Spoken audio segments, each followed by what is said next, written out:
ketogenic diet. What is that about?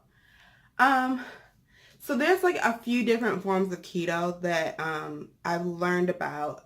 Again, when doing this research paper, I found a lot more info. I kind of based my keto off of things that I saw here on YouTube or other people's blogs. I'll link a couple of the ones that I kind of favored below. But there's a few forms of keto. So I'm going off this paper that I wrote. I'm going to give you kind of a rundown of like the different keto versions. The classic keto requires 6% protein, 4% carbs, and 91% fat intake. This is for a daily intake, just so you know. And that method was created by a Dr. Wilder. Then there's the modified keto, which is 12% protein, 6% carb, 82% fat.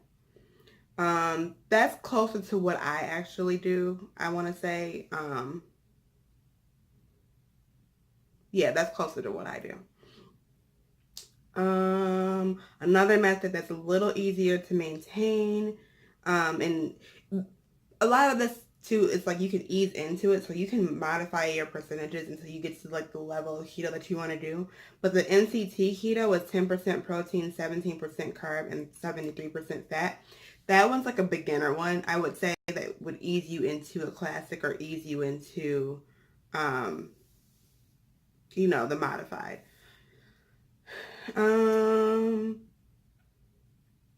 Let's see, the modified Atkins version is 30% protein, 5% carb, and 65% fat. And then the low glycemic index one is 30% protein, 10% carb, and 60% fat. That last one is more like if you're doing meal planning and it doesn't really get you into ketosis. So what's ketosis? So ketosis is when the body enters a metabolic state characterized and raised by levels of ketone bodies in the body tissues, promoted by a diet that is very low in carbohydrates, or if you have like diabetes. So diabetes is another form of ketosis that happens with that. So that's another thing. So some of the negatives of keto is that the diet is so high in fat that, you can get a fatty liver. It could cause heart problems and things like that. This is why I kind of modified my already modified keto. So again, I don't get to work out, so I can't really burn some of the fat. So a lot of people do the fasted workouts. So fasted workouts is like the best time to burn fat. So because you're fasting, you haven't added anything into what's already in your body. You work out, you burn off what's left, and then you put more back in. That's great. I don't have time to work out. So what I do is I don't count any of my vegetables for the most part in my carb intake. I looked into what greens are best for like flushing out your system. So like spinach, asparagus, bok choy, Brussels sprouts. Those things I put into my diet daily to kind of help flush out the excess fat.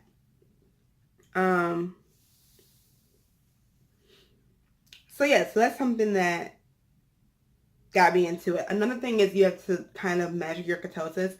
So the first few weeks, like I use urine test strips, and then after that, I just kind of like relied on the fact that I'm probably in ketosis, and I would check back every once in a while. But a lot of researchers say that the test strips, the urine test is not as reliable after the first couple weeks.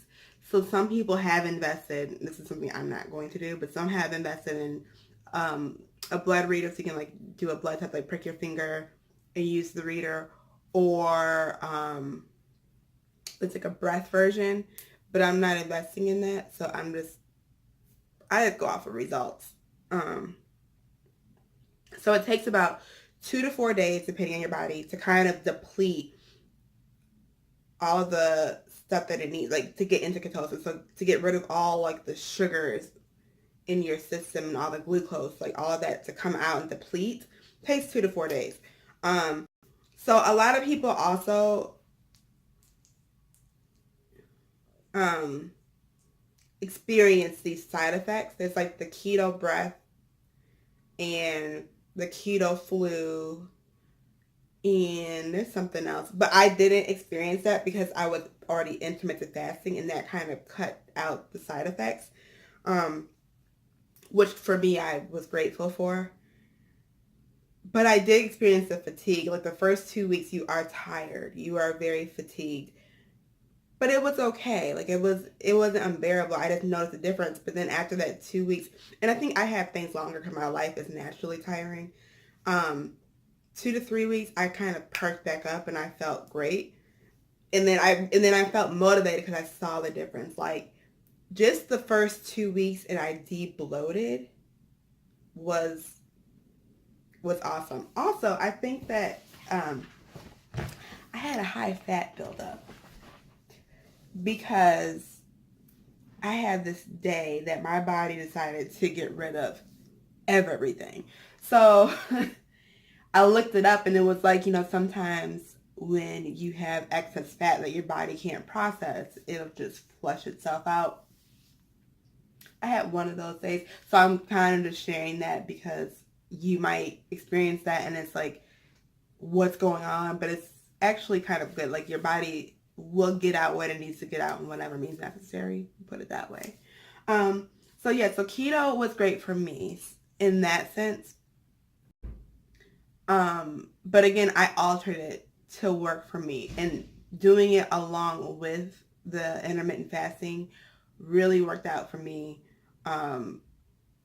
With my lifestyle and my schedule, like I don't have time to like not really feel well, or I didn't, I talk to people all day. I don't want to have bad breath, that stuff like that. Like the fasting just helped a lot, and it kind of got me on a schedule, and it got me able to kind of, I even like ate a little bit less, and and then this is another thing. When you start eating healthy and you start making your meals at home and meal prepping, like I take one day a week to get my life together.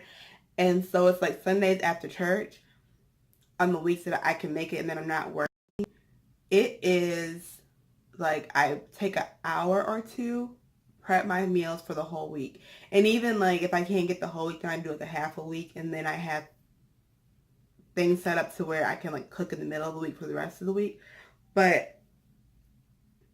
I save so much money on food alone. Like my budget, I was like, spending, I used to try to be like $50 a week for one person. I think it's pretty good, but I spend a little bit less than that.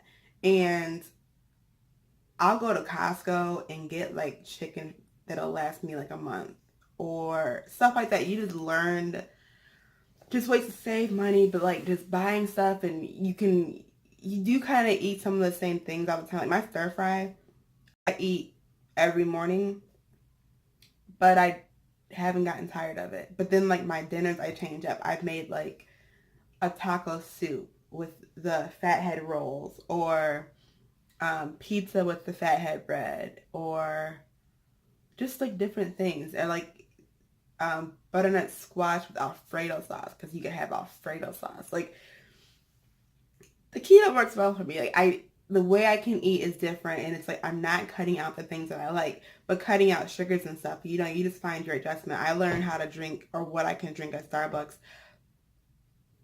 for this diet, and it's like I've learned to enjoy it, and it's actually cheaper than what I was buying before. So just things like that. But again, if you want to get more into my keto journey, I'm happy to share more with you. Please comment, please subscribe so I can keep these things coming. It's just hard because people ask me so many things on Facebook and stuff, and like I don't see people in person because I don't have time to have a social life. But if you just ask me, I can like lay it out for you and give you full detail this way, because it's just hard to remember what to tell you. I can like map it out this way. So so thanks for watching. Again, any more questions about my keto? I have lots more to share, so ask away. See you next time.